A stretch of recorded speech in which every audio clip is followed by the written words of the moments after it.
Yes. This is July 3rd. We're gonna mess with some fireworks. These two like they're like in a meth lab.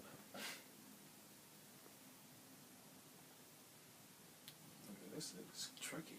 I know. Yo, who got a box cutter in the house? Box cutter. Like we're Afghan or something. Shit, we don't. You can't just use a knife. Oh, you're the closest to the door, bro. Jump up and get a knife. Nigga, you the youngest. You got the freshest. Man, I got the whole damn idea and everything. I'm Whatever. tired. You know how much shit I did today? Whatever. If we stand through, I'm going downstairs, nigga.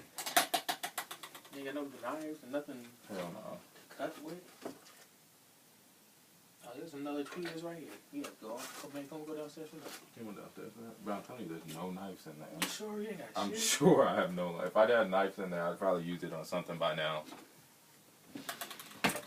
Who has my old dresser? Because I had a knife in my dresser. I had your. That might be your old one, but I'm pretty sure, damn sure there's no knives in there. Oh, you got any sharp things in your old You thing? just go downstairs and grab a knife on it. The tweezers. No, it's not sharp enough to cut. Wait, hold on.